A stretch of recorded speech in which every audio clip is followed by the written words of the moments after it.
Pensons-y.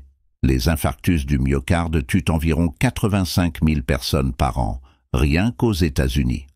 L'enjeu est de taille puisque les maladies cardiovasculaires constituent la première cause de mortalité dans le monde. Et le plus alarmant, une crise cardiaque peut survenir n'importe où, à la maison, dans la voiture ou au travail, et nous prend souvent complètement par surprise. Lorsque ce moment critique arrive, les décisions que vous prenez dans les premières secondes peuvent modifier considérablement les chances de survie en votre faveur ou contre vous. C'est pourquoi nous sommes ici aujourd'hui. Dans cette vidéo, nous vous guiderons à travers les procédures de sauvetage immédiates que vous devez suivre si vous souffrez. Savoir quoi faire peut faire la différence entre la vie et la mort. Alors plongeons-nous dans le vif du sujet et armons-nous d'informations qui pourraient sauver nos vies ou celles de nos proches. Restez à l'écoute, car ces conseils sont utiles. Numéro 1. Reconnaître les symptômes. Lorsqu'il s'agit d'une crise cardiaque, il est essentiel d'en reconnaître les symptômes dès le début. Décomposons ces symptômes cruciaux afin que vous sachiez à quoi faire attention. Le symptôme d'avertissement le plus courant est une gêne thoracique. Ce n'est pas une douleur ordinaire. Cela peut ressembler à une oppression, une sensation de plénitude ou de pression intense au centre de la poitrine. Cette douleur peut durer plusieurs minutes ou disparaître puis réapparaître.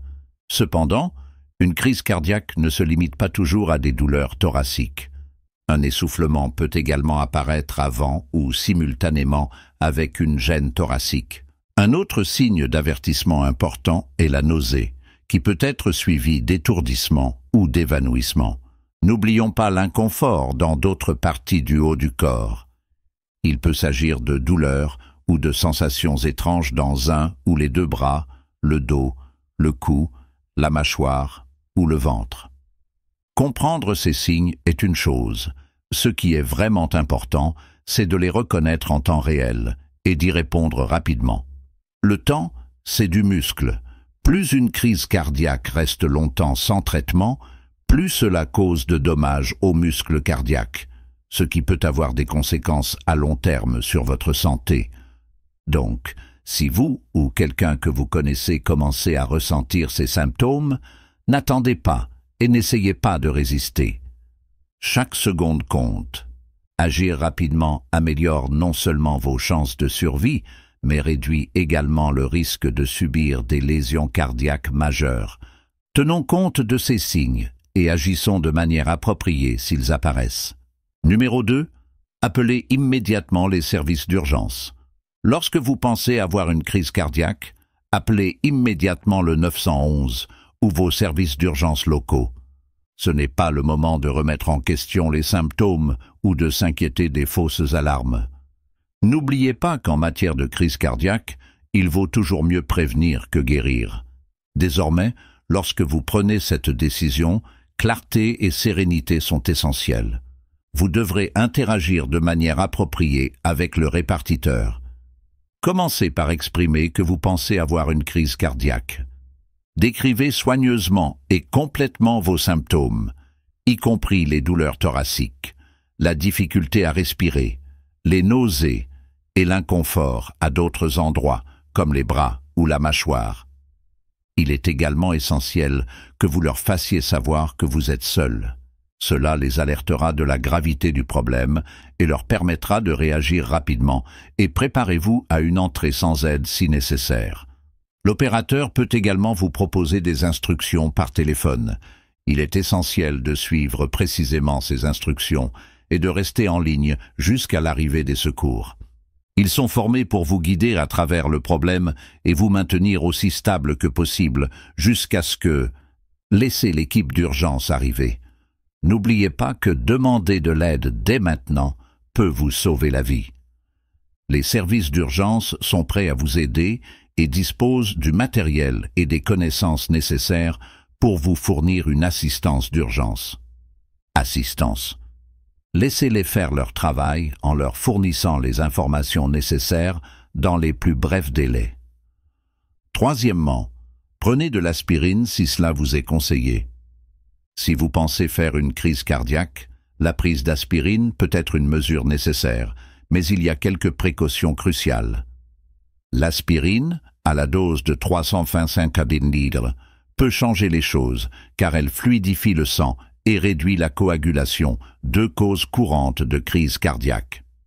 Si vous mâchez de l'aspirine au lieu de l'avaler, vous pouvez augmenter son absorption dans le sang, ce qui peut réduire les lésions cardiaques. Cependant, ce conseil est à prendre avec prudence. L'aspirine ne convient pas à tout le monde. Par exemple, si vous souffrez d'une maladie hémorragique ou si vous êtes sensible à l'aspirine, sa prise peut être dangereuse. C'est pourquoi il est essentiel de vérifier auprès de votre médecin si vous devez prendre de l'aspirine en cas d'urgence, comme une crise cardiaque. Cette communication doit avoir lieu bien en amont d'un événement de ce type, afin que vous soyez parfaitement préparé et que vous sachiez exactement quoi faire sans hésitation. De plus, même si l'aspirine peut être thérapeutique, elle ne doit jamais être utilisée à la place d'appeler le 911. Considérez cela comme un réconfort pendant que vous vous sentez mieux. Considérez-le comme un remède apaisant, en attendant une assistance médicale professionnelle. Veuillez noter que votre première étape devrait toujours être de demander de l'aide, et si cela vous est conseillé et qu'il n'y a pas de contre-indication, vous devriez envisager de prendre de l'aspirine. Cette stratégie à multiples facettes pour contrôler une crise cardiaque pourrait grandement améliorer votre résultat et éventuellement vous sauver la vie. Numéro 4. Ouvrez la porte. Chaque seconde est importante lorsque vous subissez une crise cardiaque, surtout si vous êtes seul. Ouvrir la porte d'entrée est une étape vitale qui est souvent négligée. Pourquoi est-ce important ? Parce que cela garantit que lorsque les secours arrivent, ils peuvent entrer sans délai dans votre maison. N'oubliez pas qu'en cas d'urgence, le temps passé à accéder à votre domicile peut être consacré à prendre soin de vous. Voici ce qu'il faut faire. Si vous présentez des symptômes de crise cardiaque et que vous avez déjà appelé à l'aide, présentez-vous à la porte si cela. Ouvrez-la si vous en avez la force et que votre état ne s'aggrave pas. Vous pouvez même ouvrir légèrement la porte. Cela accélère non seulement l'entrée des sauveteurs, mais cela leur indique également que vous êtes à l'intérieur et que vous avez besoin d'une aide urgente.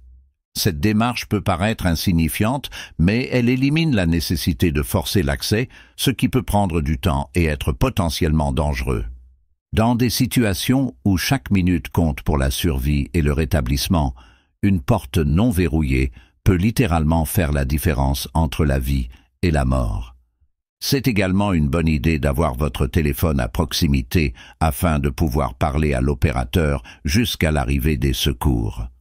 On vous demandera peut-être de rester en ligne, informé de votre statut, ou de vous guider dans d'autres actions pour assurer votre sécurité jusqu'à l'arrivée de l'équipement d'urgence.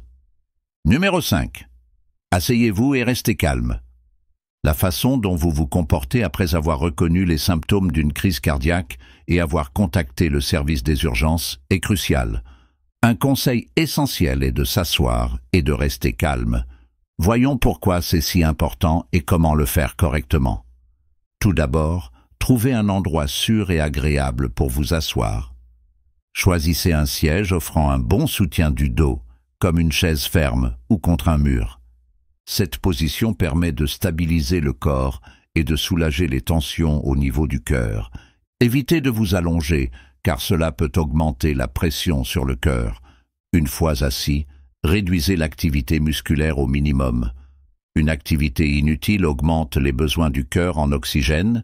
C'est précisément ce que nous voulons éviter lors d'une crise cardiaque. Gardez les mouvements lents et réduits au minimum, en vous concentrant sur le fait d'être aussi détendu que possible. Parlons maintenant de rester calme. Une crise cardiaque est incroyablement stressante, mais la panique peut aggraver la situation. Une respiration profonde et contrôlée peut aider à soulager le stress. Respirez doucement et profondément, en inspirant par le nez et en expirant par la bouche. Ce type de respiration aide à ralentir la fréquence cardiaque tout en maintenant les niveaux sanguins d'oxygène essentiel à la santé cardiaque. N'oubliez pas qu'économiser de l'énergie et rester calme peut améliorer considérablement vos chances de guérison. Il ne s'agit pas seulement de vous sentir mieux, il est également important de réduire la charge qui pèse sur votre cœur et le maintenir fonctionnel en attendant des soins médicaux. Considérez ces procédures dans le cadre de votre plan de réaction d'urgence pour vous assurer d'avoir les meilleures chances de survivre dans une situation aussi terrifiante. Numéro 6. Ne conduisez pas jusqu'à l'hôpital. Conduire jusqu'à l'hôpital pendant une crise cardiaque peut sembler une décision raisonnable. Cependant, cela est fortement déconseillé pour plusieurs raisons importantes. Voyons pourquoi conduire soi-même est non seulement dangereux, mais pourrait même aggraver le problème. Pour commencer, après une crise cardiaque, votre capacité à conduire en toute sécurité est grandement altérée. Les symptômes, qui comprennent des douleurs thoraciques intenses, des étourdissements, des difficultés respiratoires et des nausées, peuvent réduire considérablement vos capacités physiques et mentales. Cela met non seulement votre propre vie en danger, mais aussi celle des autres usagers de la route. Il existe également un risque de perte de conscience, ce qui pourrait avoir des conséquences désastreuses sur la route. De plus, la conduite autonome retarde le début du traitement médical. Les ambulances sont équipées de matériel de sauvetage et de personnel médical qualifié qui peut commencer à traiter les patients dès leur arrivée. Cette action précoce est souvent cruciale et a un impact considérable sur l'issue d'une crise cardiaque. À l'inverse, le temps passé à conduire est du temps perdu à lutter contre les effets d'un bloc cardiaque. La meilleure solution est donc d'appeler une ambulance.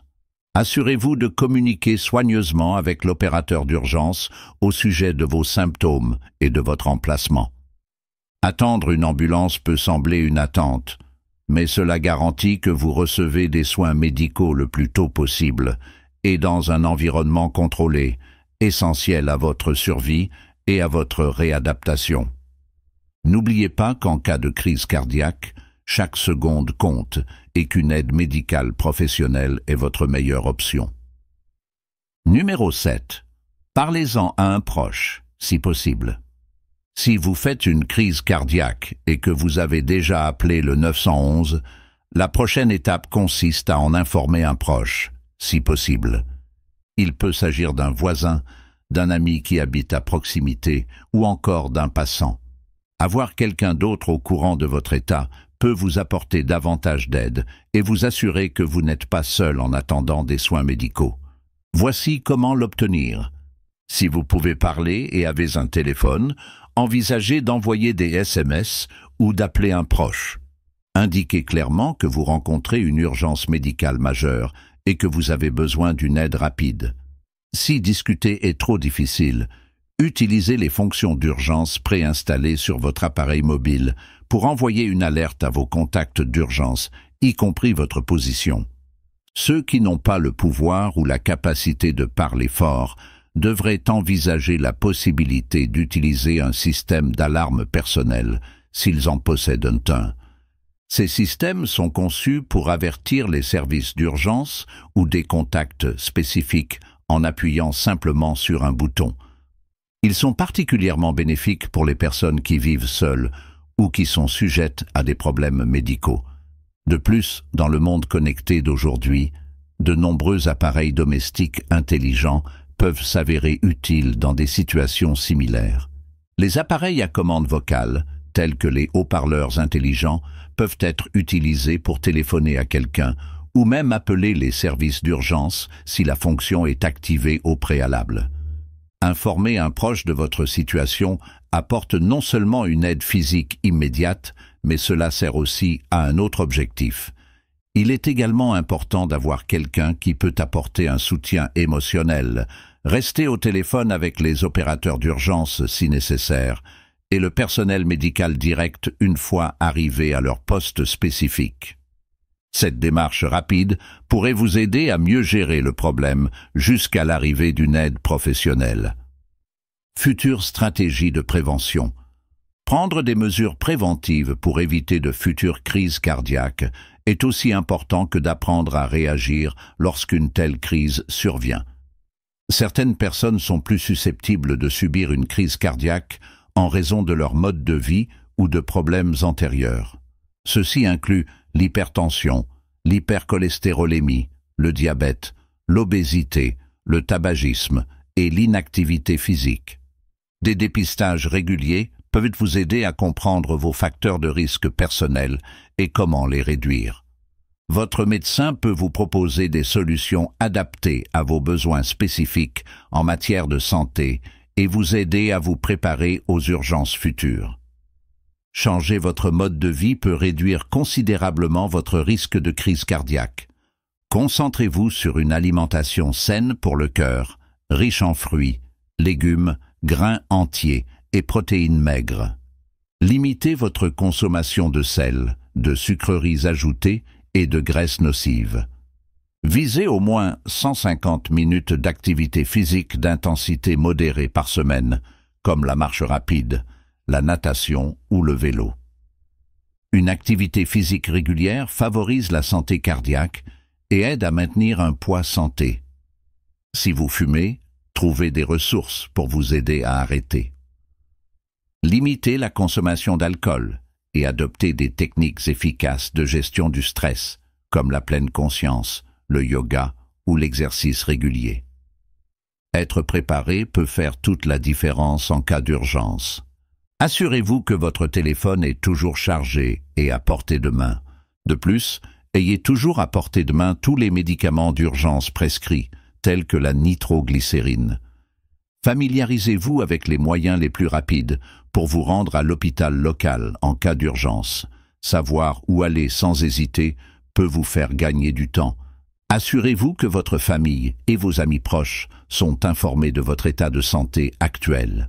En cas d'urgence, ils peuvent fournir des informations critiques aux spécialistes de la santé ou vous aider à obtenir l'aide dont vous avez besoin. En intégrant ces actions préventives et préparatoires à votre routine quotidienne, vous pouvez réduire considérablement le risque d'avoir une crise cardiaque et vous assurer que vous et votre entourage êtes prêts à agir rapidement si cela se produit. Pour résumer, rappelez-vous les mesures clés à prendre si vous soupçonnez une crise cardiaque. Reconnaître les symptômes, appeler immédiatement les services d'urgence, prendre de l'aspirine s'il le suggère, ouvrir la porte, s'asseoir et rester calme. Évitez de conduire vous-même et en parler à un proche. Une reconnaissance rapide et une réponse rapide sont essentielles pour augmenter les taux de survie. Nous avons également parlé de stratégies préventives telles que l'identification de vos facteurs de risque, adopter des changements dans votre mode de vie et être prêt. L'application de ces mesures peut réduire considérablement le risque et vous assurer d'être prêt en cas d'urgence. Partagez cette vidéo avec vos amis et votre famille. La sensibilisation est essentielle pour aider les autres à détecter les crises cardiaques et à y répondre efficacement. N'oubliez pas de vous abonner pour plus de conseils, pour sauver des vies, et de regarder nos vidéos liées à l'identification des premiers symptômes avant-coureurs de problèmes de santé importants. Ensemble, nous pouvons sauver des vies et bâtir une communauté saine et consciente.